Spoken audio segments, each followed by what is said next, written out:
Hello, everyone. This is Devin Thorpe. I'm a Forbes contributor covering social entrepreneurship and impact investing, and we have an exciting duo this morning with us. We have from the Philanthropy Workshop, Glen Galaich, the CEO, and Tracy Mack Parker, the Executive Vice President. They have recently merged two organizations into what is now the Philanthropy Workshop, and we're excited to have them this week as they announce their merger being effective officially this week. So, Glen and Tracy, thank you very much for joining us. My pleasure. Thank you for having us. Glen, I wonder if you would walk us through the merger. Would you just tell us a little bit about the history of the entities that came together and why you decided to merge and what it means? Well, you know, I get that question a lot now, and there's a version of that question, an answer I should say, that could take up our entire time because of the history. But I'll try to be very brief. This program, and now what is really a global network of philanthropists, started around 1994 at the Rockefeller Foundation as TPW. About 6 years later, Rockefeller expanded out to the west coast of the United States, forming a partnership with the Hewlett Foundation, starting something called TPW West. And they kind of separated ways to some degree. I think, you know, there were a lot of issues in trying to determine how this would get managed with Rockefeller over Hewlett, program officer to program officer. I think it was very challenging. So they kind of went their separate ways. And about 5 years later, Rockefeller spun out the TPW program, along with its CEO at the time, over to a great organization in London called the Institute for Philanthropy, where it became a program. And Hewlett continued right along. In 2009, Hewlett kind of transitioned the program out as well, and the difference here, in terms of the history, is that the members of TPW West took over the program and turned it into an independent organization. And for about 4 years, that's when I came in as the executive director and eventually the CEO. The program ran as an organization. And then about 2 years ago, 3 years ago, Tracy came on board at the Institute running the TPW program and called me one day, and we were having a conversation about recruitment and about, you know, how complicated that can be at times, especially when there are two organizations with the same brand floating around out there. And she said, be interesting if we recruited together, don't you think? And I hung up the phone and I thought, that was a really interesting comment. I think we should take this up a notch. And so we started then conversations. It took about a year and a half to close, bringing the two entities together. So what does that mean? It means that now we are by far the largest donor education, curriculum-based donor education program in the world, and I think by every measure, meaning the type and quality of education we provide. We have 2 classes of 15 running each year now, one a 3-module program that runs from London to India to New York, and then the other a 4-module program that runs from San Francisco to India to DC to San Francisco, all taking you through the framework of very hands-on strategic philanthropy. Our network is now 300 members, people who have all gone through this one-year program but continue to stay very engaged together, supporting each other, learning from each other, and doing continuous learning annually. We expect our rate of growth to move even beyond that as we intend to add yet another entry-level program in the next couple of years that should have us growing at 50 to 55, maybe even more a year. So we're very excited about this. We really bring forces together. The math going into this was by all the board members was this should be a 1 + 1 = 3 merger. And I feel that even in the very short time we've been in the middle of the integration process, that we're getting there very quickly. And that is in large part due to a great team here in San Francisco and a fantastic team in New York led by Tracy. We're really hitting the ground running on, I don't know how many, I'm not big on cars, but I'd say lots of cylinders. Lots of cylinders. That's great. Now, Tracy, I wonder if you would give us a kind of an overview of the curriculum, and I don't mean give us the catalog. Give us some of the key lessons that you try to give the philanthropists that you're coaching and training. Yeah, well, if I could, let me also imagine that you're in the classroom with the types of participants who come from around the world to go through this really rigorous year-long program of learning around strategic philanthropy. So sitting around the table are people who traditionally, or we find most successfully, are intellectually curious. They're open-minded. They have a lot of humility because they understand the complexity of the problems that they're going to attempt to solve. They by far have a strong touch of passion and optimism, and a belief that they actually, if they learn to give better, can actually make measurable change with their philanthropic capital. So first of all, those are the types of folks that we aim to have in the classroom. So then what we teach them, I guess I would say three things. There's three major things. First of all, the big shift when you're a very generous person is typically to react when people are asking for your help. So the shift is to become proactive, not reactive. And to do that, we teach philanthropists how to create their own business plan. It's effectively a plan for how they intend to use their resources, and that's their own time, and it's their own unique talent, and then it's the full panoply of resources they can bring to the table. But how to have a plan that they can follow and stay true to, so that they don't start reacting to a lot of other causes and people that come their way. And there is such a plan. We also, in that plan, teach what we call a roadmap, or a framework for thinking about how you can approach any problem for any type of cause. So it's an 8-step roadmap. But shortly, just briefly, what we teach them is, how do you understand a problem? How do you explore what problems you are trying to address? What's at the root cause of those problems? What are the different types of solutions that really good entrepreneurial people are trying to pursue? And understand the differences in the different strategies. And then how do you actually measure impact, or how do you actually know you're making real change? So that's sort of a shortened version of the roadmap. Our tips for people when they're trying to apply this roadmap is really to ask why 5 times.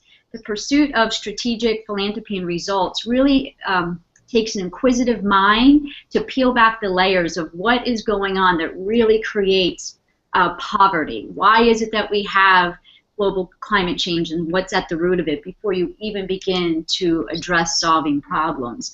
And then the final big tip, or constant theme or tenet, is seeking leverage in everything you do. How is it that you can not only look at your dollars, but actually finding leverage points to make those dollars feel like they have an amplified impact? So how do you work with governments to unlock their power? How do you work with businesses in the marketplaces to unlock their power? How do you build really robust community-based solutions to large-scale problems to unlock powers of communities? So we're often talking about leverage, and it relates, Devin, almost back to your question about our merger. A lot of it was about leverage. How is it that two organizations could come together, and either we go it alone, or we come together and merge networks and really leverage the collective power and the collective resources that make up now a much larger network of philanthropists that we have the fortune. I just would add really quickly that what tends to happen with what Tracy's described, while it's not our intention, we don't go into it to get innovation, innovations tend to occur. And when you look at the toolbox, if you will, of available models and methodologies that smaller donors utilize today, you will find that in the last 10 to 15 years, a TPW member is somewhere in the mix. And that's been a real impact point for the organization, because the behavior of philanthropy, if that's possible, that philanthropy can have a behavior, has shifted a bit because of a lot of our members jumping in and really challenging existing models and pressing them forward in a way that has really made for dynamic outcomes. So, for example, you'll find our members very involved in impact investing and social impact bonds, and the creation of organizations in the impact investing space. You'll see boards of large-scale humanitarian organizations that have shifted from being service delivery to more of training and capacity building type programs. And so that's because in very leveraged ways they have used their time, their talent, and their treasure to move the game. And they are innovating even the way we train and teach them. So it's become a really exciting cycle that we as staff find ourselves in the midst of all the time. Trying to just keep up with some of our advanced members is a challenge in itself. Yeah.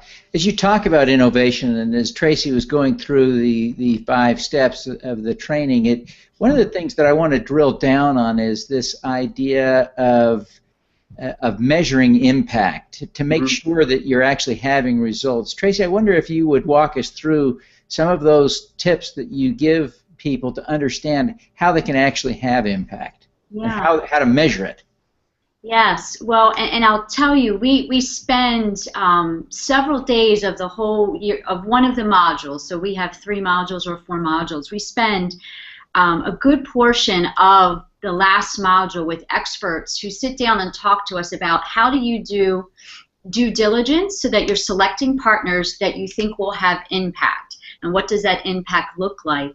And we also sit down with experts who we call planners and evaluators. It's actually, what's the business plan? What do you expect to achieve over what amount of time with what amount of resources? Because you need to plan before you ever can ultimately then evaluate and measure. So one of the key premises is know the change you're seeking to make so that you actually know what you're measuring. So it's far less, I think, often the case is some people, when they're trying to measure impact, is they're very much trying to hold a nonprofit to task for very good reasons. They want to see change, and their measurements start looking at how well are you spending my money? Are you not spending too much? Is it going too much to overhead? Where we try to shift the conversation is it's about how much change has been made, and realistically over what amount of time. So you're looking for the outcomes. What is it that it's not how many press releases can you churn out? It's can we notice if there's been a change in public opinion. So measuring is not easy. It's not easy, but it's something that we teach you do in close partnership with your nonprofit partner who's on the ground doing the work. So it's a close partnership, and you start with plan. What do you plan to do? And then look to see what have we actually accomplished. What is the lasting change that has been made? And we implore people to think about looking incrementally at change, and then having patience to allow for long-term change that sometimes can take a generation to see. Well, that's, you kind of have to put your faith in a jargonistic term, and that is the theory of change. If you've used it well, if you have done your research and you have seen data to suggest that if certain inputs come into play, then the output should be, or outcome should be, some impact on a problem that you're trying to address. And there's a lot of data out there now from entities around the globe that are really looking at development strategies to tell you if you engage in certain ways you should see an outcome. Now the reality is, as a small donor, maybe giving anywhere from $100,000 to $1 million, $100,000 to $1 million annually, if you really expect to dramatically change the face of poverty in Africa, that's probably a financial strategy that's pretty well short of the problem. So what we tend to advocate, as Tracy was saying, is to look at the way that you, in your particular zone of control, are influencing the way your partners are behaving. And if your partners are moving in the direction of the theory of change, then somewhere down the supply chain you should be having impact. If not, then you can evaluate and assess your own practices and your own relationships and determine whether you need to make adjustments. But it's very difficult to draw that X to Y of, I've given this much money, therefore poverty should come down. And then even if it does come down, can you really connect your own intervention into that? That's exactly, I think, what people want to do, and so it is important to figure out how to measure impact in ways that are meaningful. Yeah. So how does, Glenn, I wonder if you would talk just a minute. You mentioned impact investing as one of the sort of innovative areas that your philanthropists are now engaging. Can you tell us a little bit about some of the lessons you're seeing and that relate specifically to impact investing? Well, I think the key piece here is impact investing has become this broad term for what we really call within our program using your full capital mix.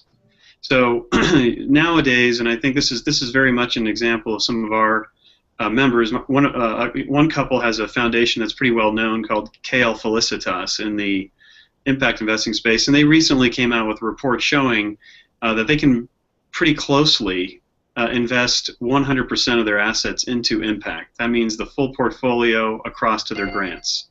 And that when doing so, they did not see losses. In fact, they saw gains in times when others saw losses.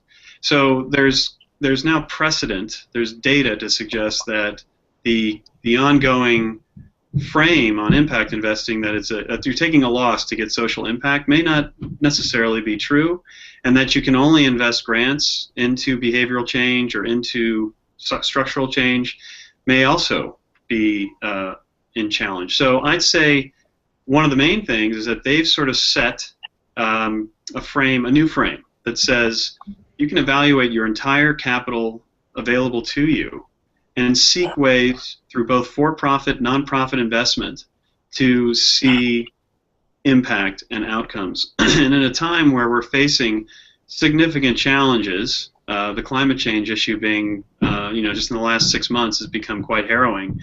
You have to start to ask yourself the big question as to when do I go big? When do I really spend this out in ways that are very aggressive? Because 30, 40 years from now, my foundation may be really irrelevant if there are seas over the building, so to speak.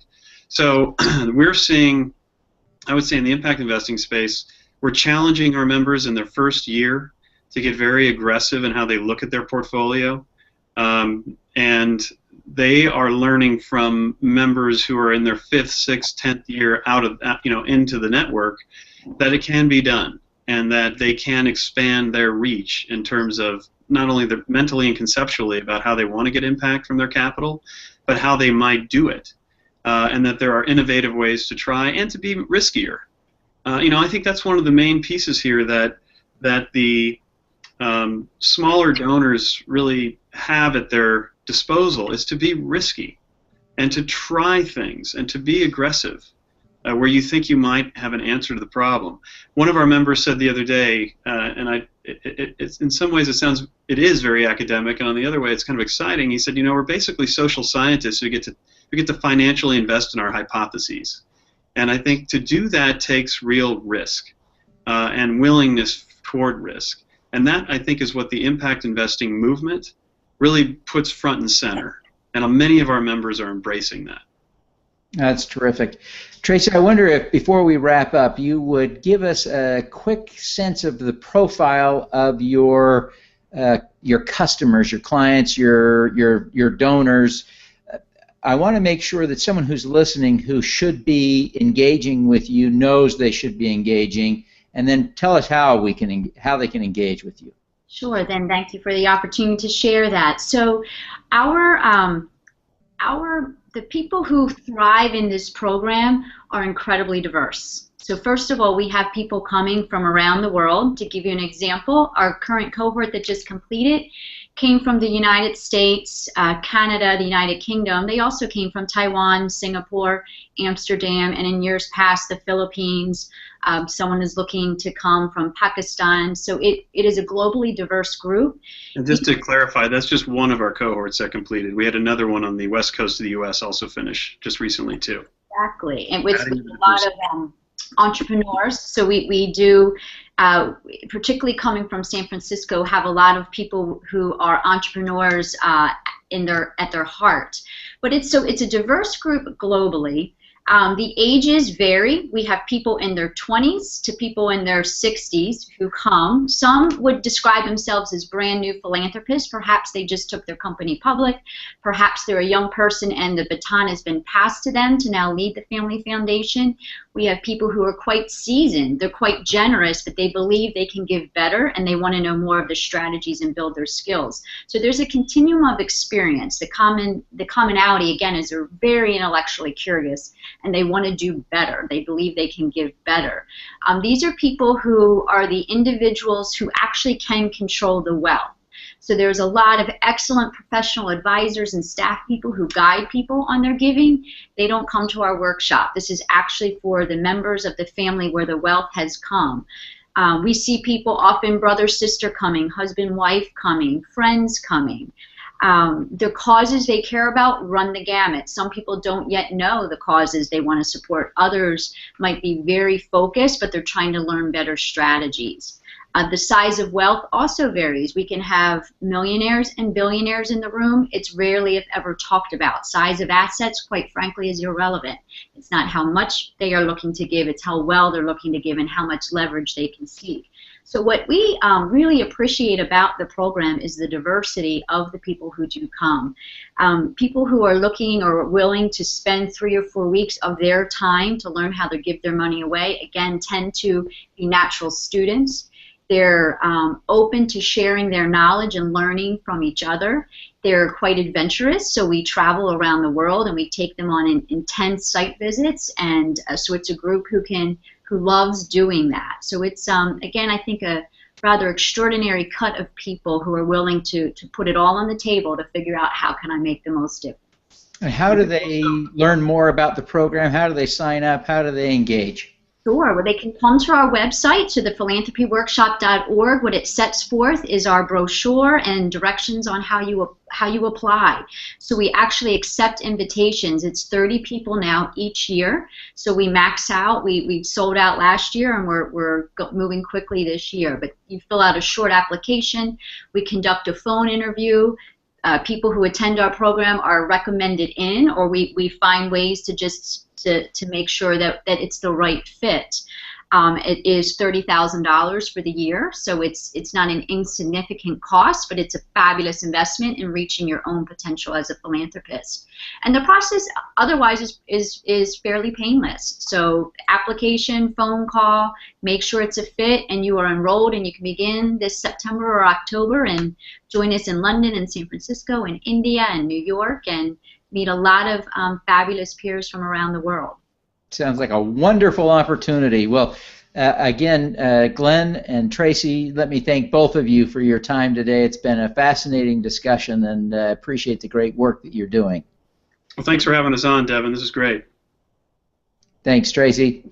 Thank you too, Devin. All righty, let's do some good.